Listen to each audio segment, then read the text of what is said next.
My name is Godfrey. I'm a retired police officer. I was served in the West Yorkshire Metropolitan Police here in England from 1975 to 1984, when in 1984 I had to retire through an injury on duty.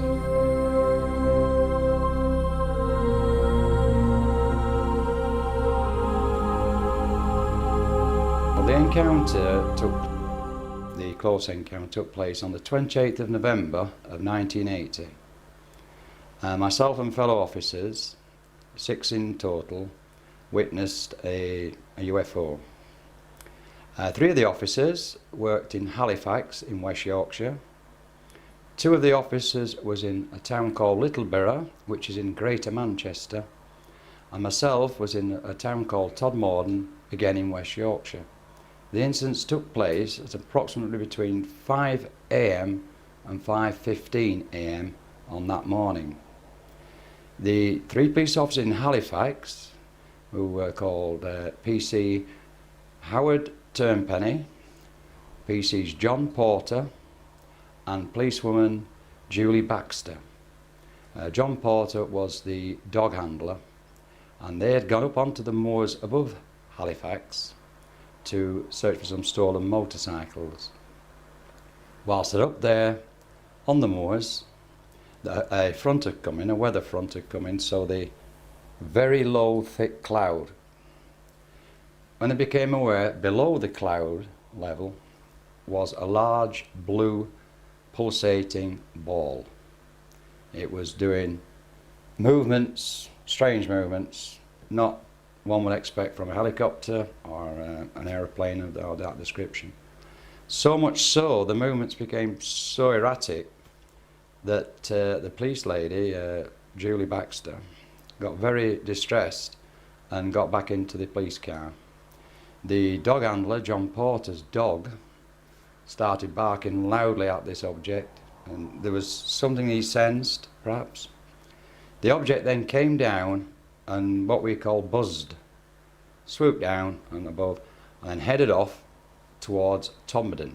About 5 minutes later, 2 police officers, the names I have not got with me today, and I can't remember, they were in a different police force than ourselves, were sat up Blackshaw Head, which is a moorland road, in a public house car park called the White House. Sat there observing below them the town of Littleborough and Rochdale. When they became aware, they didn't see it actually appear. They saw it disappear, but they didn't actually became aware of it until it was actually there. They saw an object hovering between 2 pylons. So much so, they were both mesmerised by it. They reported this incident to their control room, and one of them did a sketch drawing of what they were witnessing. It was only there for several minutes when it shot off, again in the direction of Todmorden. At approximately 5 minutes later, which would be 5:10 AM, I myself was in a police patrol car heading towards Burnley, a town called Burnley, on the A646. I looked up the main road which I was travelling on, and I saw about approximately 150 yards up in front of it an object. My first reaction was that it was a double-decker bus, but it was a split reaction. Nevertheless, I headed towards this object, and as I got close to it, I got within about 25 yards of the object, and what I saw quite baffled me. I thought one of these hot air balloons had come down. Then I thought, 5:10 in the morning, and I realised that this object was actually hovering off the ground. It wasn't. I could see under, as I'm sat in the police car, I could actually see under the object. And it was hovering about 5 feet off the ground.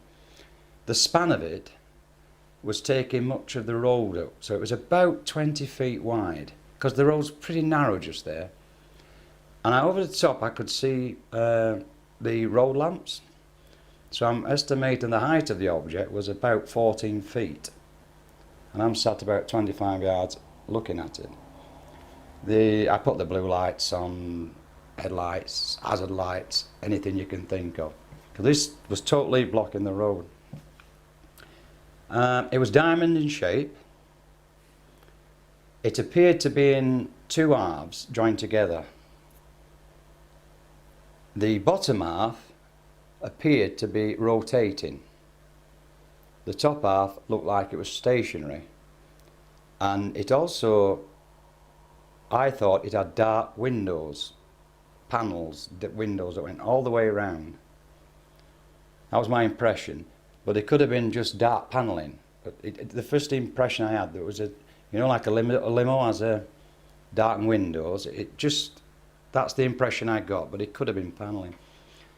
I mean, I was absolutely gobsmacked. I mean, what really was worrying, well, not worrying, it's a strange saying worrying, but the bushes and the trees that line the road on this side, on the right-hand side, were shaking very, very violently, as though there was a strong wind blowing, but my car was perfectly stationary.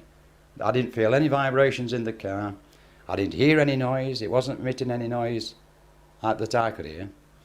I'm watching the object. I tried the UHF personal radio that all police officers carry on them. Well, they do in England.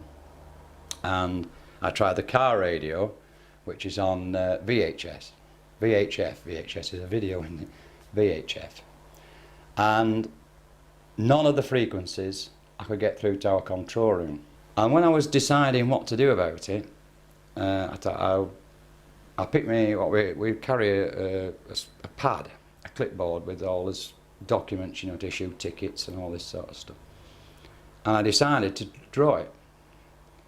While I remember starting to draw it, I can't remember ever finishing the drawing, because at that time there was a large, bright, terribly bright, as though 1,000 photographers had all taken a photograph at the same time, and it was just pure brilliance.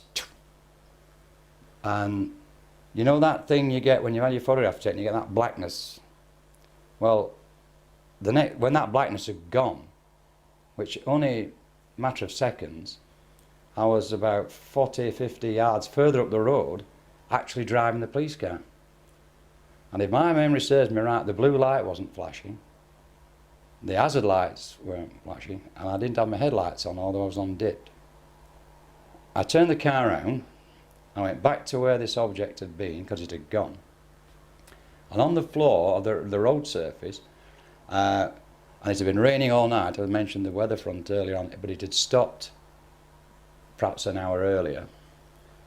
But the road surface was wet through, but not where this object had been. There was a whirlpool dry surface. There was branches, and when I say branches, I don't mean massive branches. I'm talking, you know, twig type, between a twig and a branch. What I did find interesting about, well, it wasn't interesting, but what I did realise, when this flash had happened, I've timed it, or we timed it, that I'd left the police station at 5 AM. We're all agreed on that. I took a colleague down to the town centre, which is again is about 400 or 500 yards that way from the police station. I dropped him off. I had a very low conversation with him about he was going to check the shops in the town centre, and then turned the car around, drove back past the police station. Another 500 yards up the road, I come across this object. Perhaps there 2, maybe a minute, 2. I mean, a minute is a long time when you don't know what's going to happen to you. Believe you me. So maybe 2 minutes, but we'll stretch it to 5, shall we? So now we're about 5 past 10 past 5. There's a flash. I've turned the car around. I've had a quick look. Maybe another 5 minutes. Gone home to the... But when I went to the police station, it was 10 to 6. That's why my colleague, who I'd only just dropped off, had done his patrol and was heading back to, because we all finished at 6 o'clock, he was heading back to the police station when I called him. There was definitely a large chunk of my life missing, you know. Do you recall anything from that interval? No, it was, 20 years ago, even then didn't even think about a UFO extraterrestrial, anything like that. It was just what I was more concerned with, and believe this or not, that thing was blocking the road. It wasn't what it was or where it had come from. The fact that it was blocking the road. That was my chief concern. I know it sounds silly now, but that's how I took the actual sighting. I didn't go, wow, this is a flying saucer, or wow, this is from somewhere from Star Trek or something. Oh, what the hell's this doing blocking the road? That was more important, because it's total nothing like an aircraft. You see, aircraft fly, don't they? Unless you're a jump jet. Now, this thing was actually hovering, and it was moving. And I suppose it comes in the classic UFO, unidentified flying object status, you know. But as time went on, and I became aware of the other police officers' sightings, it was a great relief to me. You can't imagine what a great relief that was to me, because you can understand being a policeman and my colleagues' reactions within that small community that we have. But when I found out about the 3 police officers in Halifax, and then months and months later about the 2 police officers in Greater Manchester, what a relief. I'm not crazy. I did see it. I told you I'd seen this. You know, you said I hadn't seen it. I'd imagined it, but I told you I'd seen something. And then there was 2 witnesses, civilian witnesses. There was a gentleman, he was a caretaker at the time, and he was the caretaker of a local high school, or it was a grammar school in those days. And he was walking across the schoolyard, which is on a hill, the road's down here.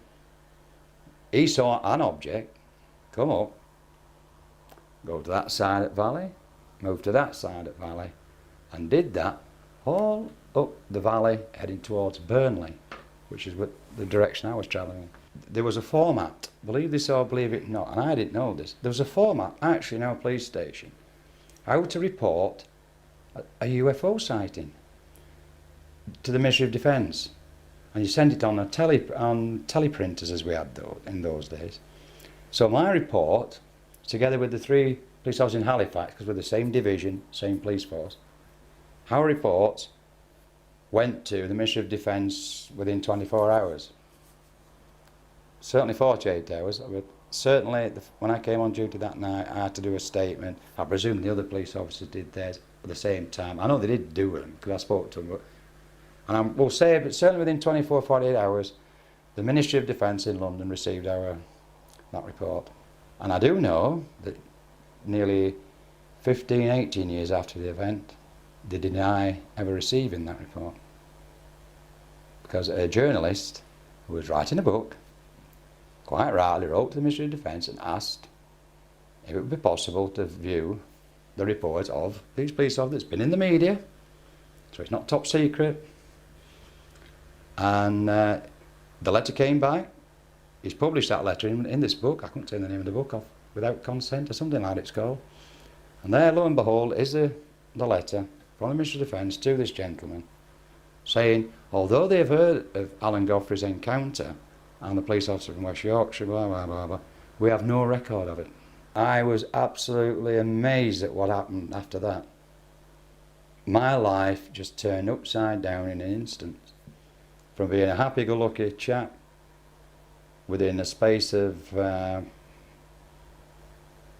6 months, I was put through hell, and I turned into one of the most horrible persons you could ever imagine you come across, purely through harassment, stress, victimisation,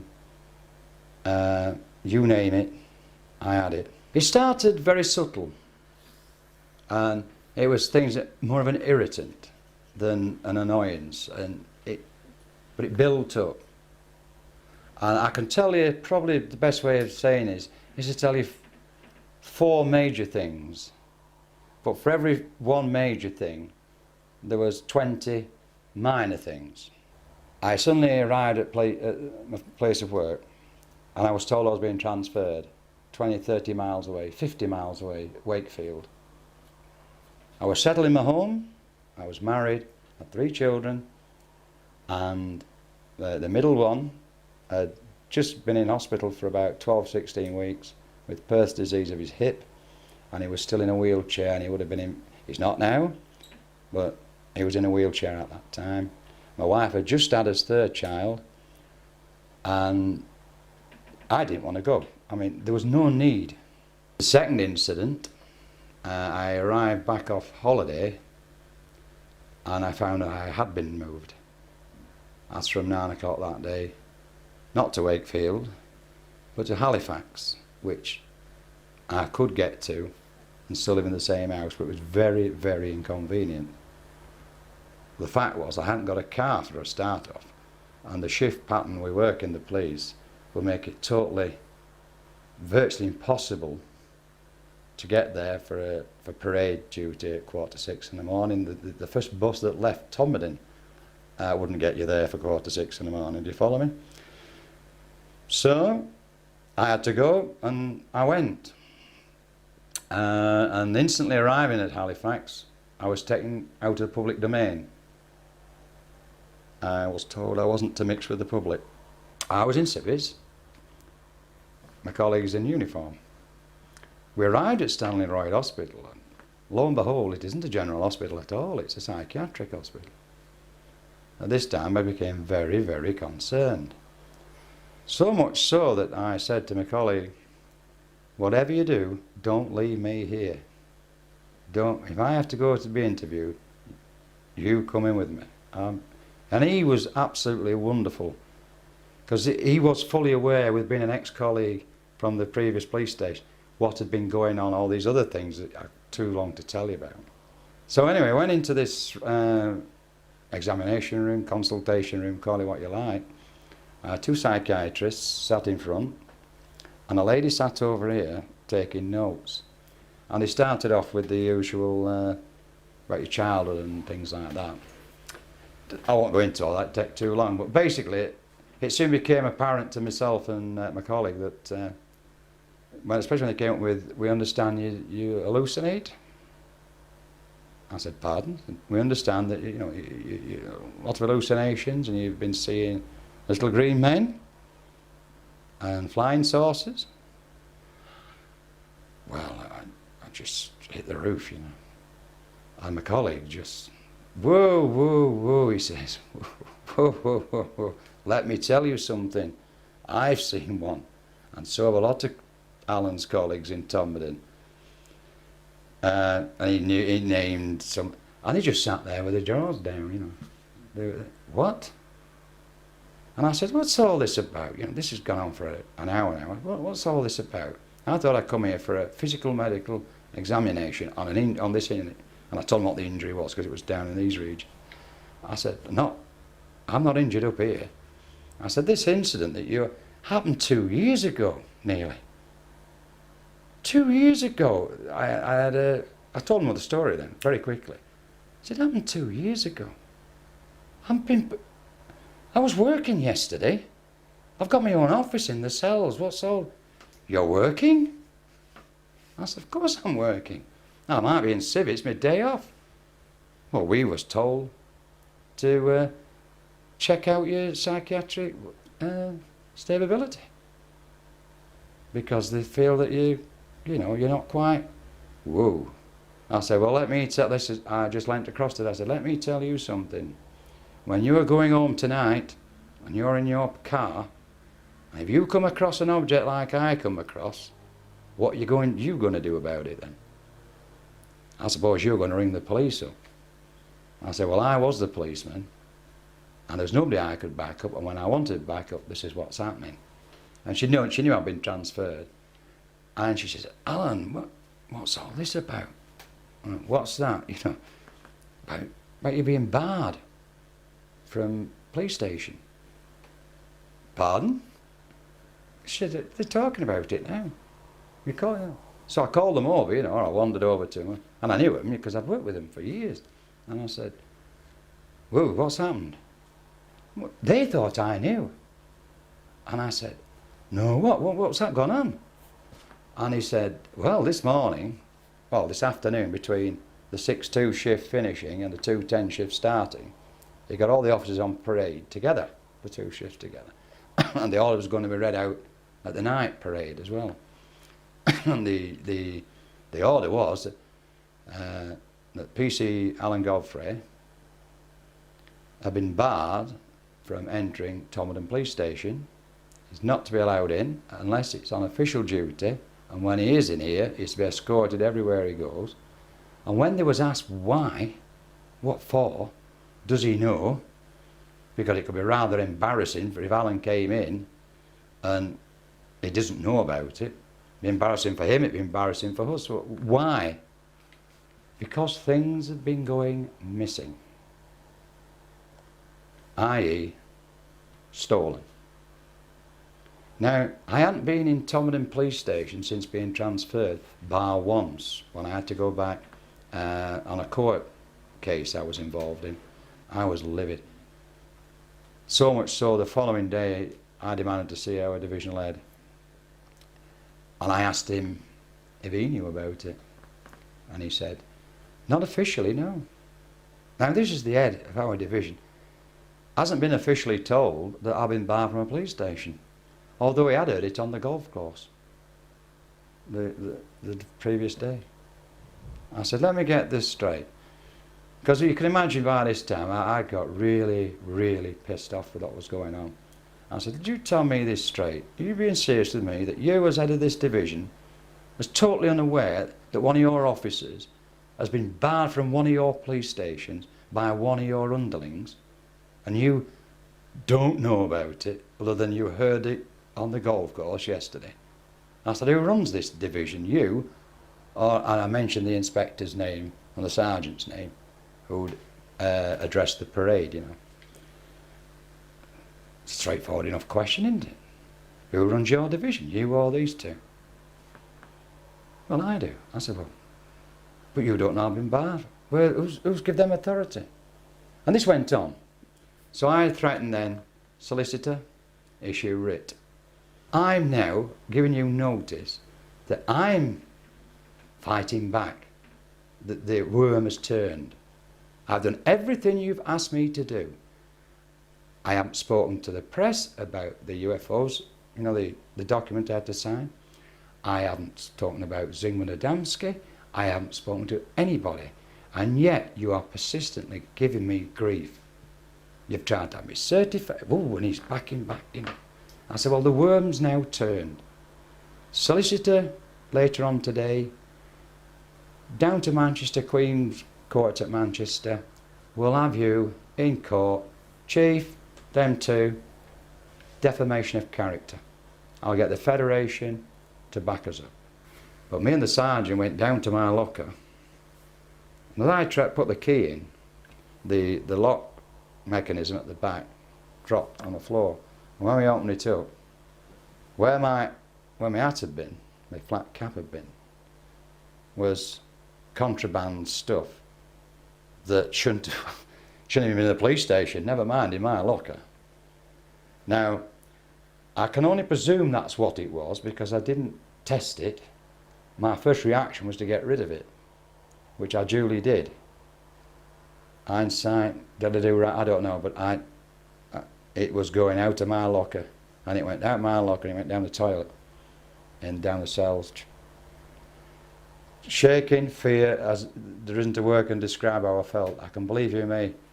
I sweated, and I told Sergeant, the guy I picked up, you've got to back me on this, Jim. You've got to back me on this. You looked in my locker at 10 o'clock, there was nothing there.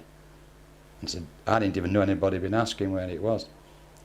He was a bit panicky himself, you know. He said, this is getting hot. It's getting a bit, woo, you know. You watch your back, Alan, you know. Anyway, we managed to get home. We finished the tour that night. Went home at 6 in the morning. When we came back on the same day, if you like, back on as night duty, I was met as soon as we walked in the police station. Jim was with me. PC Godfrey, I was called to one side. It was our internal affairs, DI and a DS, Want to look in your locker? Well, I said, what for? Never mind what for. I want to look in your locker. We want you present there. You can have another officer present with you if you like. And I said, you coming with me, Jim? So we went down there. Of course, the lock was already on the floor. I left that. I just said, oh, the lock's broken. Thinking, if there is anything else in there that they've been back, at least the lock's broken, you know. And I acted surprised that the lock was broken, you know. So I kind of just, the claw where the lock thing had been, I just put it on like that. I said, oh, how that happened? And there was nothing there other than my uniform. They hadn't been back. And they was upset. Oh, were they upset? They was absolutely livid. And I said, what's the matter? You know, what are you looking for? You know, what am I supposed to have in here? You know, he said, you know when you're at Todmorden police station that you brought somebody else's helmet home, you picked somebody else's helmet up instead of yours because yours is at Todmorden, so you must have picked someone else's up. We thought it was in your locker. Oh yeah. Oh yeah. It needed internal affairs, did it, to come down with a quick phone call. Alan, can you go and check that you've got the right helmet and you haven't got to use it? So the implication here is that they were attempting to frame you. Well, there's an implication, that's